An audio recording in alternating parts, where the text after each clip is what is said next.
పిల్లల్లో bone cancer వచ్చింది అనుకోండి, వాళ్ళల్లో ట్రీట్మెంట్ డెసిషన్ అనేది అంత స్ట్రైట్ ఫార్వర్డ్ ఉండదు అనమాట. ఎందుకు అంటే మనకి ఆపరేషన్ తర్వాత వాళ్ళల్లో గ్రోత్ పొటెన్షియల్ అనేది ఏదైతే ఉంటుందో అది ఆటోమేటిక్గా రీటైన్ చేయగలిగితే చాలా మంచిది అనమాట. సో కొన్ని కేసెస్లో అది చేయగలుగుతాము, కొన్ని కేసెస్లో అది చేయలేదు. ఇప్పుడు మేము మీకు ఒక కేసు చూపించబోతున్నాము. దేంట్లో అయితే మేము గ్రోత్ పొటెన్షియల్ అనగా ఆ బోన్లో ఉండే గ్రోత్ సెల్స్ని రీటైన్ చేస్తూ కాలు కాపాడి ఆపరేషన్ చేయగలిగాము. అది మీ ముందు పెట్టబోతున్నాను. ఇక్కడ ఈ వీడియోలో చూస్తున్నారు కదా, ఇది ఒక 5 ఏళ్ళ అబ్బాయి వచ్చాడు మా దగ్గరికి. ఆస్టియోసార్కోమా ఫీమర్ అనగా థై బోన్కి ఆస్టియోసార్కోమా అని మా దగ్గరకు వచ్చారు.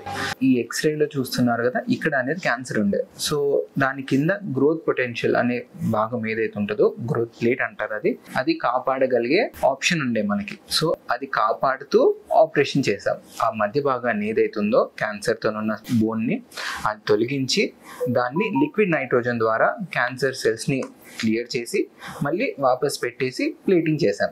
సో ఈ కేసులో ఏంటి అంటే 3D ప్రింటెడ్ కస్టమైజ్డ్ ప్లేట్ చేయించాం. ఎందుకు అంటే ఆ గ్రోత్ ప్లేట్ ఏదైతుందో దాన్ని డిస్టర్బ్ చేయకుండా దానిపైనే ప్లేట్ వచ్చి కూర్చుండేలా చేసి మళ్ళీ ఆ గ్రోత్ పొటెన్షియల్ని రీటైన్ అయ్యేలా ఉండాలి అని చెప్పి 3D ప్రింటెడ్ ప్లేట్ చేయించాం. సో 3D ప్రింటెడ్ అడ్వాంటేజ్ ఏంటి అంటే ఇప్పుడు 5 ఏళ్ళ పేషెంట్ వాళ్ళకి యూజువల్గా మార్కెట్లో ఇంత స్ట్రాంగ్ ప్లేట్స్ అవైలబుల్ ఉండవు. సో ఆ బోన్ ఎలా ఉందో ఆ బోన్ షేప్లో ప్లేట్ తయారు చేయించామన్నమాట.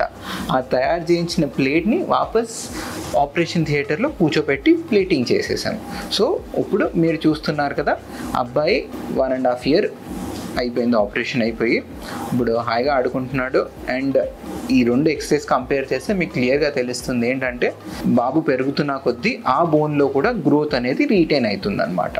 So that is the advantage of biological reconstruction along with 3D printed technology. Thank you.